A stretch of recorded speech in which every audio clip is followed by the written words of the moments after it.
Assalamualaikum warahmatullahi wabarakatuh and good day to the panels and examiners.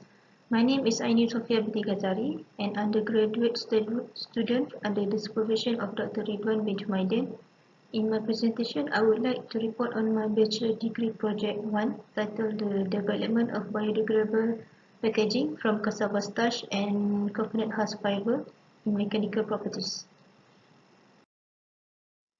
I have divided my presentation into four main parts, which are introduction in chapter 1, literature review, which consists the comprehensive study on related topics in chapter 2, methodology in chapter 3, and the preliminary results in chapter 4.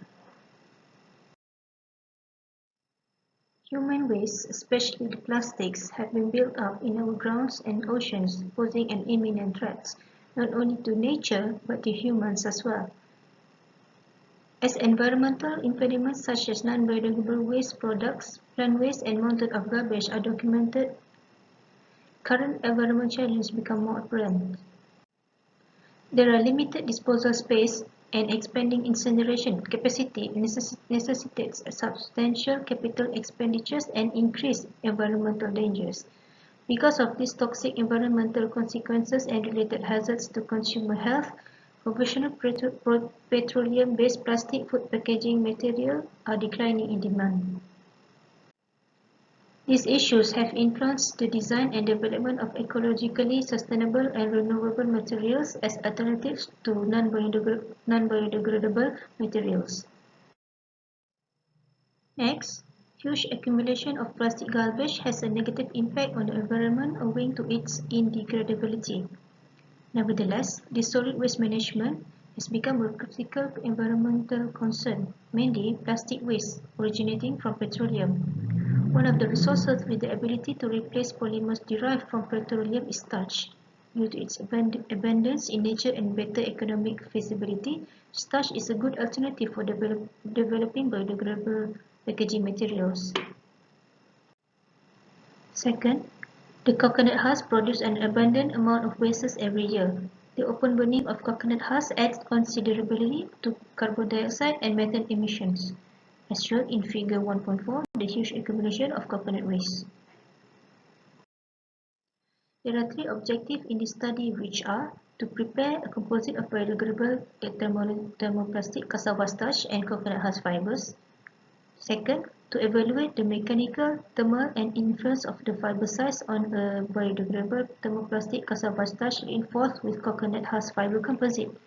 And the third is to fabricate biodegradable packaging using coconut husk fiber and cassava starch. Next, I will explain the significance of this study, which are: first, the new information on biodegradable thermoplastic cassava starch/palm wax composites reinforced with different sizes of coconut husk fiber, which are 125, 200, and 300 micrometer. The second one is environmental pollution might be mitigated by using biocomposite materials made from coconut husk fiber and thermoplastic cassava starch with palm wax. And the third is the issue created by the traditional thermoplastics may also be mitigated by adding the novel material derived from cassava starch. There are scopes and limitations in this study, which are: this research uses cassava starch, coconut husk fiber, palm wax, and glycerol as its key essential components. And the second, the diverse fiber sizes needed for this investigation, which are 125, 200, and 300 micrometer. This combination of three basic materials is then reinforced with coconut husk fiber to form the biodegradable packaging. And the third one is the testing, which use are the mechanical, which are tensile and flexural, the thermal testing, which are the TGA and DSC, and the other testing, which are the XRD, FTIR, and SEM testings.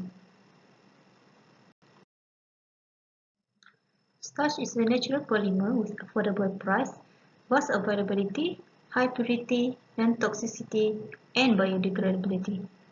The versatile substance with a wide range of application, which is starch. According to the Tarantan, starch is the most widely used hydrocolloid in the food business, providing various functional qualities. In order to make thermoplastic starch, glycerol breaks starch granules and forms an amorphous structure. Next, I will explain the thermoplastic cassava starch. It is a hardy crop that thrives on poor soils and in places where rainfall is scarce or erratic. By employing thermoplastic cassava starch and cellulose fiber will enhance the material's characteristic. Studies by Moetal in 2010. Figure 2.3 shows the cassava starch and figure 2.4 is the cassava plant in its original form. The table shows the thermoplastic cassava starch from different studies, as you can see in this table here. And then this is the previous studies, thermoplastic cornstarch. In figure 2.4 is the cornstarch. And the next is the different studies of thermoplastic rice starch. And the following is the previous studies of the thermoplastic potato starch and its potential applications. Next is the examples of application of natural fiber. In figure 2.8 is the bricks, and then the egg carton, and the figure in 2.10 is the cardboard trim. In general, the coconut husk is among the outermost layer encircling the coconut shell, and coarse coconut husk is loaded with lignocellulose. As you can see in this picture here is the coconut husk. Next is the coconut husk fiber, which comprises the fibers and cogs that join one fiber to another. It is brown fiber are employed in engineering application to strengthen various composite materials, and each coconut contains 525 grams of fiber and 175 grams of cog. In figure 2.11 shows the coconut husk fibers. The table shows the application of coconut husk fiber polymer composite. And in this column here shows the potential applications done by the previous studies. And as for the summary, even if there are ample research has been done on thermoplastic starch and natural fiber composite, it is evident from literature that no studies have been published on the development of cassava starch and the effect size of coconut husk fiber. This chapter covers each individual activity of the study, from material selection to fabrication, testing and data collection for results.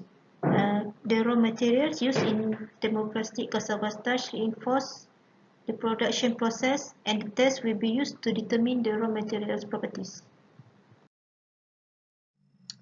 The coconut husk fiber was sourced from a local village in Negeri Sembilan. First, it was removed from the coconut palm, and the husk and shell were separated. The husk was then removed manually.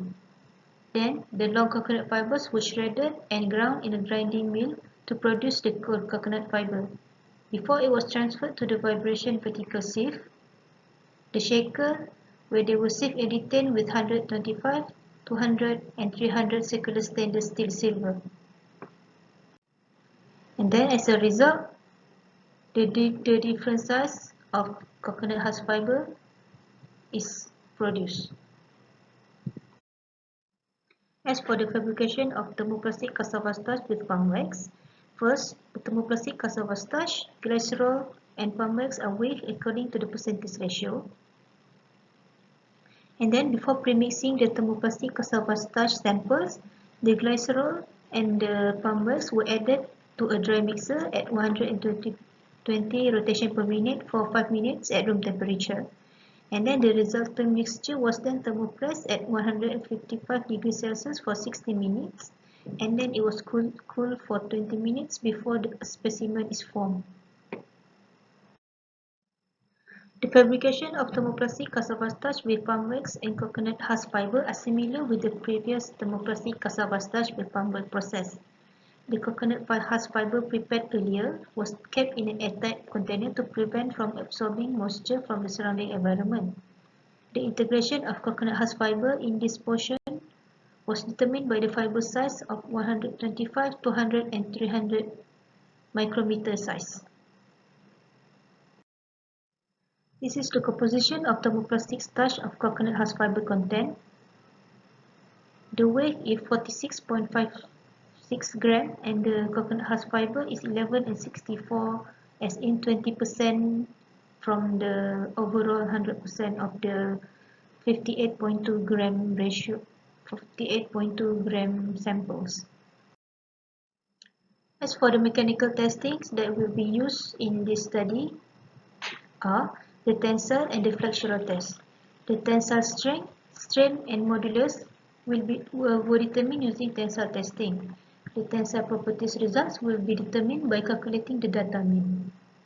And as for the flexural test, the issue created by traditional thermoplastic may also be mitigated by adding the novel material derived from cassava starch. And as you can see in figure 3.2 is the flexural test machine. As for the thermal testings are the TGA and the SE. For TGA, the sample's thermal instability and proportion of volatile components will be determined by estimating its constant weight change while heating. And as for the DSE, the transition temperatures will be calculated using the thermogram results. And as you can see in figure 3.4 is the DSE machine. As for the other testings are the FTIR, SEM and XRT. As in FTIR, it is to discover the functional groups between the thermoplastic starch and the pump wax. And as for SEM, the morphological traits of fracture tensile samples will be studied via a scanning electron microscope. And as for the XRD, the structures of the coconut husk fiber solid phase will be assessed using the X-ray diffractometer. For mechanical analysis in tensile tests, in figure 4.1 is the graph of tensile modulus versus the fiber size, and in figure 4.2 is the tensile strength versus the fiber size, and the figure 4.3 is the tensile strength versus fiber size. The result shows the measured mechanical strength fracture exhibited ductile features. With an increase in fiber sizing, the modulus of tensile deformation of this composite typically decrease. And as for the mechanical analysis in flexural tests, in previous study, compared to pure polymers, composites reinforced with coir fibers have a greater flexural modulus and lower flexural strength. As I say in Santos et al. 2019. Next, in Fleur and Billy 2018 study, it is acknowledged that flexural strength diminishes as the size of the test specimen increases. Studies have been done by Ainin in 2019. The thermal stability of a fiber is the maximum temperature at which the fiber can withstand decomposition. Next, the addition of the coir fiber reduces the thermal conductivity of composite specimens. And as I say in Khalaf evaluated that thermal conductivity increased with decreasing porosity. All of these are affiliated with the TGA results. And as for the DSA, the particle size may influence thermal conductivity. It is concluded that the higher the porosity rate, the lower the conductivity values.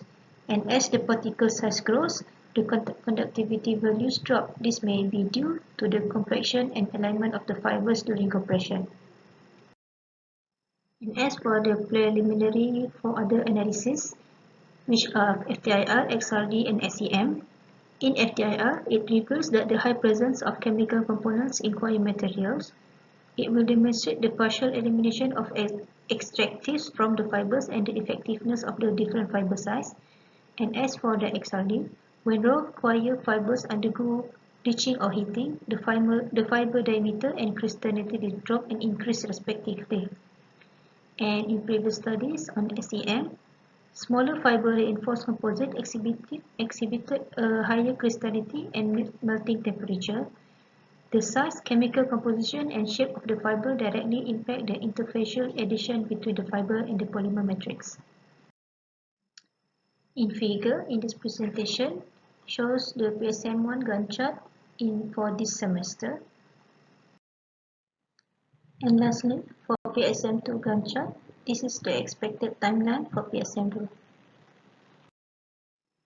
That's all the report about the development of biodegradable packaging from cassava starch and coconut husk fiber.